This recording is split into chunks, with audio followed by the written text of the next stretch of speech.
Hello বাচ্চো, welcome to biohack NEET প্রস্তুতির জন্য বাংলা ইউটিউব চ্যানেল। তো রিনিট এক্সামের আর মাত্র 20 দিন টাইম রয়েছে। নিট 2026-এর যে পেপার লিক ইস্যু হয়েছিল এবং তার জন্য যে নতুন করে এক্সাম হবে তার ডেট রয়েছে 21শে জুন। তোমাদের আবার নতুন করে রিনিট এক্সাম হবে। তো দেখো, এতদিন পর্যন্ত আমরা যেটা দেখেছি, যখনই কোনো এক্সাম দ্বিতীয়বার করে হয়েছে সেই এক্সামের যে পেপার মডারেট থেকে ডিফিকাল্টের দিকে গেছে। তো সেই দিক থেকে বিচার করলে রিনিট 2026-এর পেপার কিন্তু মডারেট থেকে ডিফিকাল্ট হওয়ার সম্ভাবনা রয়েছে। এক্সাম দেওয়ার পর সেটা তোমরা দেখতে পাবে। তার মানে যেটা বোঝা যাচ্ছে যে নিট 2025 সালে যে টাইপের কোশ্চেন এসেছিল ডিফিকাল্টি লেভেল তার ধারে কাছেই থাকবে। তো বাস্তবিক কারণে আমাদের ওয়েস্ট বেঙ্গলের ক্ষেত্রে যে ক্যাটাগরি ওয়াইজ কাট অফ সেই লেভেলটাও কিন্তু 2025-এর থেকে সামান্য কিছুটা বাড়তে পারে, আদারওয়াইজ প্রায় একই রকম থাকতে চলেছে। এছাড়াও আমাদের ওয়েস্ট বেঙ্গলের ক্ষেত্রে এবছর দুটো ফ্যাক্টর কাজ করবে, যেটা অন্য অন্য স্টেটের ক্ষেত্রে কিন্তু নয়।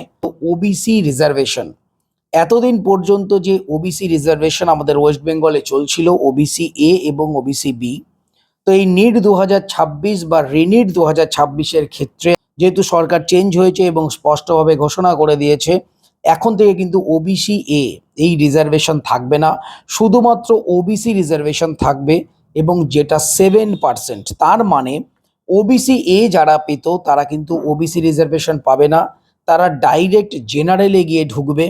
সেই দিক থেকে বিচার করলে জেনারেলের যে কাট অফ, মানে আনরিজার্ভড ক্যাটাগরির যে কাট অফ, সেটা কিছুটা বাড়তে পারে। এছাড়াও তোমরা জানো যে নতুন যে গভর্নমেন্ট নির্দেশ দিয়েছে 2011 সালের পর যত এসসি এসটি ওবিসি সার্টিফিকেট হয়েছে নতুন করে ভেরিফিকেশন হবে। তো আমরা প্রত্যেকবার দেখতে পাচ্ছি যে প্রচুর পরিমাণে জাল এবং ফেক এসসি এসটি সার্টিফিকেট তৈরি হচ্ছে এবং তারা এই রিজার্ভেশনের সুবিধা নিয়ে নিচ্ছে। তো যদি এই সমস্ত জাল যে সার্টিফিকেট তার এগেনস্টে যদি অ্যাকশন হয়, তো সেক্ষেত্রে অনেক স্টুডেন্ট কিন্তু এই এসসি এসটি ক্যাটাগরির ক্ষেত্রে কমে যাবে এবং তার ফলে এসসি এসটি ক্যাটাগরির যে কাট অফ সেটাও কিছুটা কমবে। তার মানে যারা প্রকৃত এসসি এসটি ওবিসি একমাত্র তারাই রিজার্ভেশন পাবে, আর কেউ পাবে না। তো এই দুটো ফ্যাক্টর আমাদের ওয়েস্ট বেঙ্গলের ক্ষেত্রে কাজ করছে। তো আজকের এই ভিডিওতে রিনিট 2026-এর কোশ্চেন পেপার মোটামুটি মডারেট থেকে ডিফিকাল্ট ধরে আমরা একটা কাট অফ তোমাদের দেব। এটা কাট অফ ঠিক নয়, এটা একটা সেফ স্কোর হিসেবে তোমরা ধরতে পারো, কেননা কাট অফ বলার জন্য যতক্ষণ না পরীক্ষা হবে অতটা বলা যায় না। এটা একটা সেফ স্কোর হিসেবে এগুলো আমাদের ওয়েস্ট বেঙ্গলে গভর্নমেন্ট এমবিবিএস সিট পাবে। তো ক্যাটাগরি ওয়াইজ আমরা যদি বলি, জেনারেলের ক্ষেত্রে আমাদের সেফ স্কোর যেটা থাকছে 520 +-10, 530 যদি আমরা পাই একটা এমবিবিএস সিট কিন্তু আমরা পাওয়ার সম্ভাবনা প্রবল থাকবে। যদি কোশ্চেন পেপার কিছুটা মডারেট লেভেলের হয়, মানে কিছুটা সোজা হয়, সেক্ষেত্রে এই যে সেফ স্কোর তার সঙ্গে +30 তোমরা অ্যাড করে নেবে। তো জেনারেলদের ক্ষেত্রে আমি যেটা বললাম 520 +-10, ওবিসির ক্ষেত্রে আসবে 518 +-10, ইডাব্লিউএস এর ক্ষেত্রে 470 +-10, এসসির ক্ষেত্রে 420 +-10 এবং এসটির ক্ষেত্রে 270 +-10। তো এইটা মোটামুটি সেফ স্কোর নিয়ে আমরা যদি এগোই, আমাদের একটা গভর্নমেন্ট এমবিবিএস সিট পাওয়ার যে সম্ভাবনা সেটা প্রবল থাকবে। এছাড়াও যে ফিজিক্যাল হ্যান্ডিক্যাপ যে সমস্ত ক্যান্ডিডেট রয়েছে তাদের জন্য যেটা বলার, তোমরা শুধুমাত্র যদি এক্সাম কোয়ালিফাই করো, প্রত্যেক বছর দেখা যায় যে ফিজিক্যাল হ্যান্ডিক্যাপ্টের ক্যাটাগরি ওয়াইজ যে সিটগুলো আছে পুরোপুরি ভর্তি হয় না, তারপর ওই ফিজিক্যাল হ্যান্ডিক্যাপ্টের যে সিট সেটা সেই ক্যাটাগরিতে চলে যায়।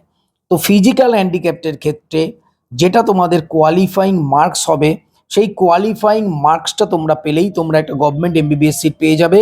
তো ফিজিক্যাল হ্যান্ডিক্যাপদের জন্য তোমাদের জাস্ট পরীক্ষাটা কোয়ালিফাই করতে হবে, তাহলেই হবে। এবং তোমরা জানো কোয়ালিফাইং মার্কস কিন্তু অনেকটাই কম থাকে।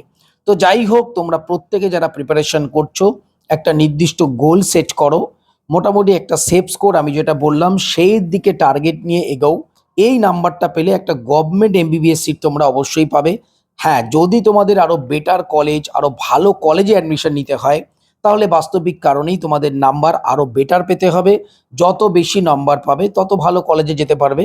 কিন্তু এইটা হচ্ছে একটা মিনিমাম স্কোর। কাট অফ মানে একটা মিনিমাম স্কোর, যে স্কোরটা পেলে তোমরা একটা এমবিবিএস সিট পাবে গভর্নমেন্ট, সেটা যে কোনো কলেজেই হতে পারে। তো সবাই খুব ভালো থেকো, মন দিয়ে পড়াশোনা করো, চ্যানেলটা সাবস্ক্রাইব রাখো, নোটিফিকেশনটা অন রাখো নিট রিলেটেড যাবতীয় লেটেস্ট ইনফরমেশনের জন্য। টাটা।